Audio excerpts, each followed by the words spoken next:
Pernah nggak sih kalian mengalami halusinasi? Melihat sesuatu yang orang lain nggak lihat, dan juga mendengar sesuatu yang sebenarnya tuh nggak ada.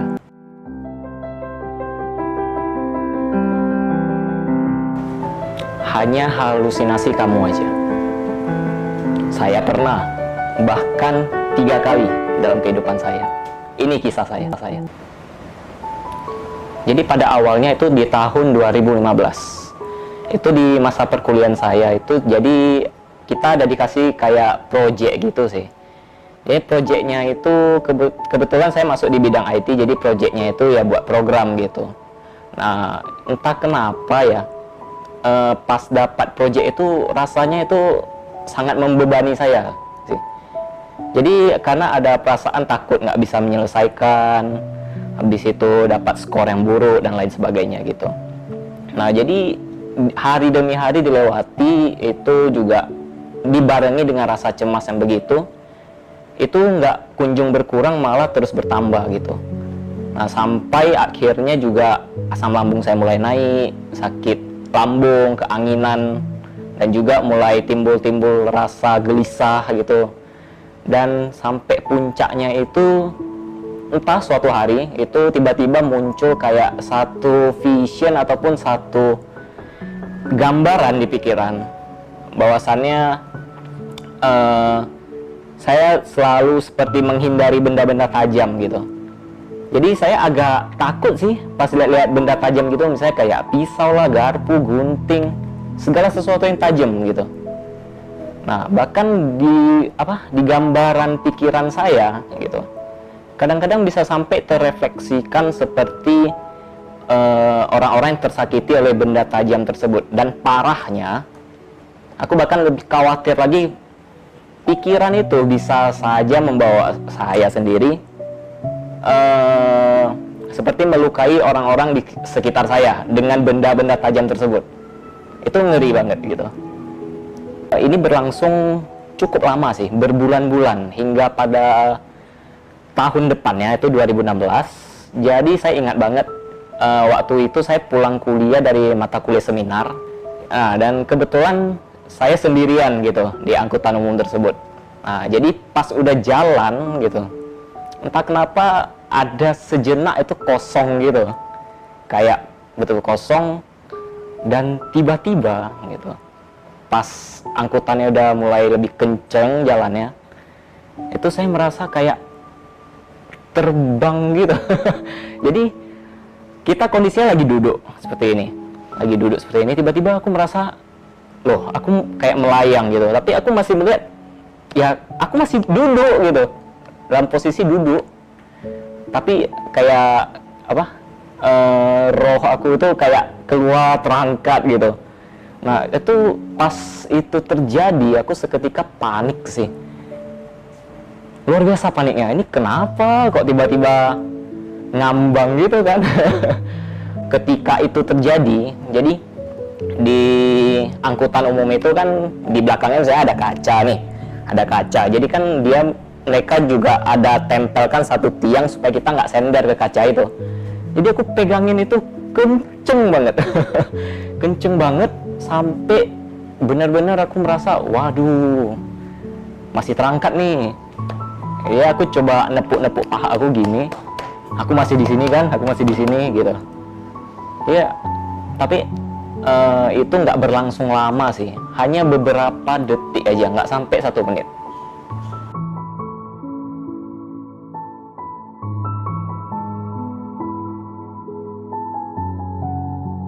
Hari demi hari dilewati dengan kecemasan, tapi juga di situ karena udah sering ngalamin itu, jadinya merasa udah terbiasa gitu.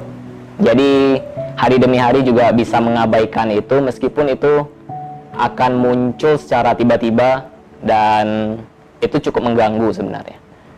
Nah, kemudian lanjut lagi di kejadian yang ketiga itu di tahun 2019. Jadi di saat itu saya juga udah benar-benar mengenal komunitas, diajak bertumbuh di persekutuan, di komsel. Di situ aku banyak belajar sih untuk mengenal Kristus lebih dalam lagi gitu. Itu aku juga lebih punya kerinduan untuk melayani, itu lebih lagi. Jadi aku sampai berpuasa, minta karunia-karunia rohani. Nah, di situ tiba-tiba saya dapat ujian yang lebih mengerikan lagi ketimbang yang sebelumnya. Nah, jadi di situ di tahun 2019 ini terjadi peperangan di pikiran antara apa yang saya harusnya percayai gitu sebagai seorang Kristen, apa yang alkitabiah gitu, yang mengatakan bahwasannya Kristus itu adalah baik gitu. Juga timbul seperti pemikiran-pemikiran yang nggak baik gitu, seperti mengatakan Tuhan itu jahat lah. Habis itu muncul seperti makian-makian kepada Tuhan, membuat saya hari demi hari menjalani hidup dengan ketakutan sih. Jadi di dalam proses itu, hari demi hari kulewati dengan ketakutan itu, lama-lama seperti aku dikuasai oleh roh ketakutan sih. Jadi betul-betul itu nggak terduga banget sih. Jadi itu muncul sendiri, kata-kata makian, kata-kata hujatan, dan itu terus-menerus seperti menggerayangi di pikiran gitu. Aku bilang sama diri aku sendiri, sama Tuhan juga gitu, ya Tuhan, ini bukan pikiranku ya Tuhan, nggak mungkin loh, karena aku sebagai Kristen gitu, aku pengikut Engkau, aku percaya Engkau tuh baik gitu. Tapi pikiran-pikiran ini terus muncul, bahkan sampai untuk worship aja itu kata-katanya bisa berubah gitu. Nah, kata-katanya seperti liriknya itu bisa berubah menjadi seperti hinaan, makian, itu betul-betul mengganggu banget gitu.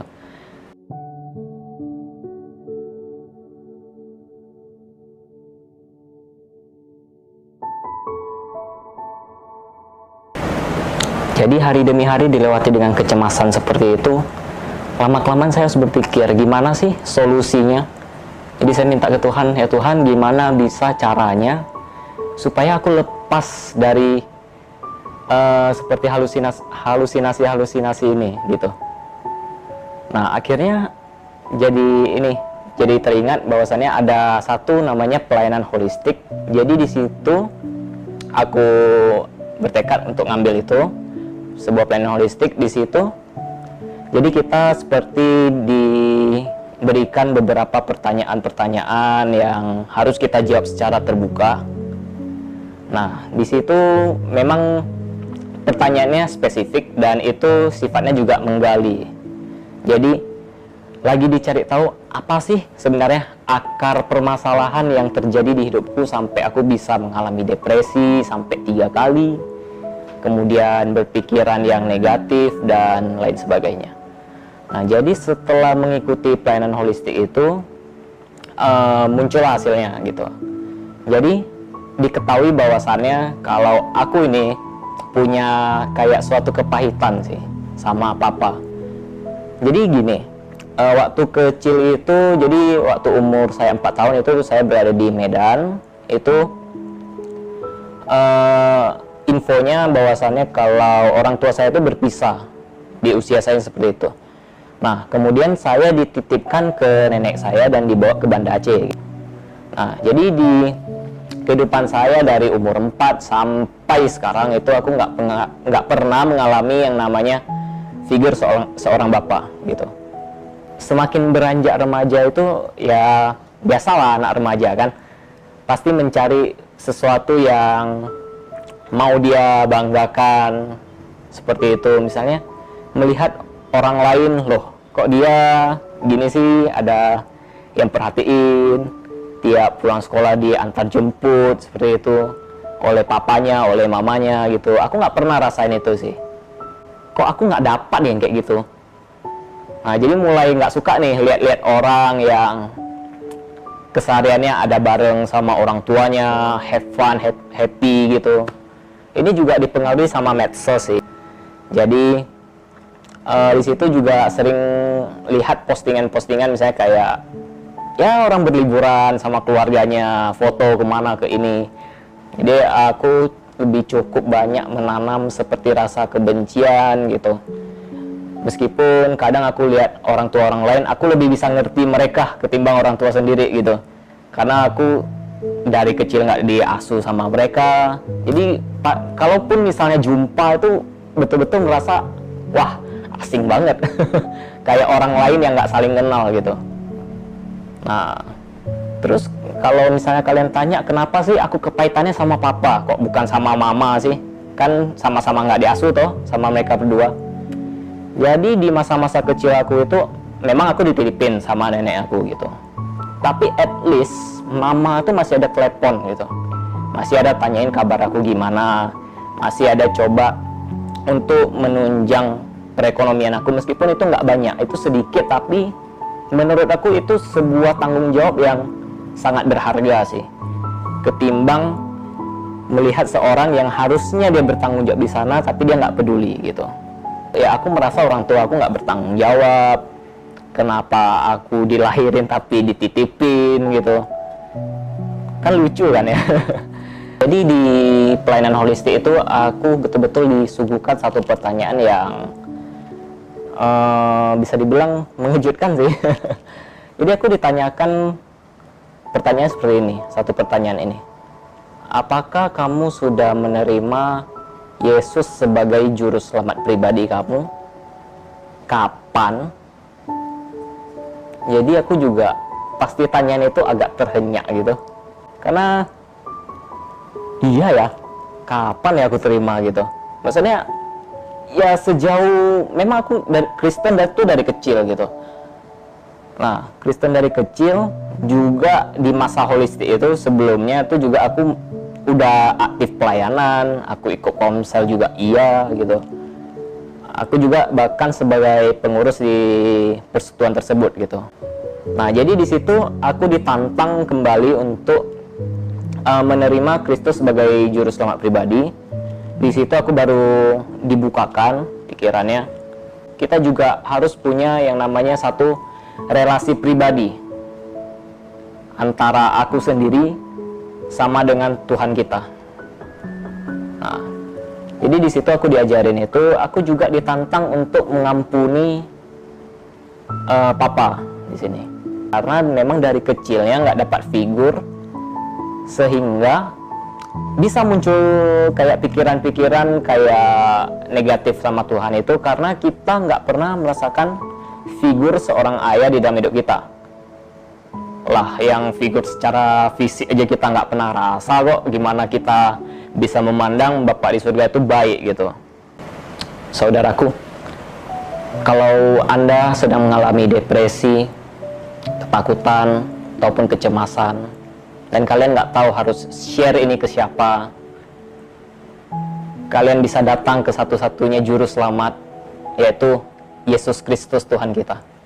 Kalian bisa terbuka sama Dia seterbuka mungkin, tanpa ada suatu batasan.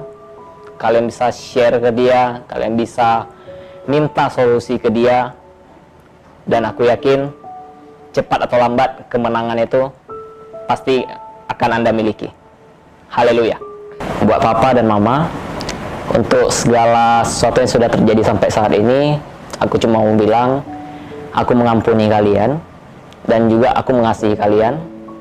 Dan untuk kedepannya, aku sangat-sangat berharap, aku sangat-sangat mendoakan untuk kalian juga, supaya kalian bisa mengalami perjumpaan dengan Tuhan Juru Selamat kita secara pribadi, dan juga mengalami kedamaian yang sejati seperti yang sudah saya alami.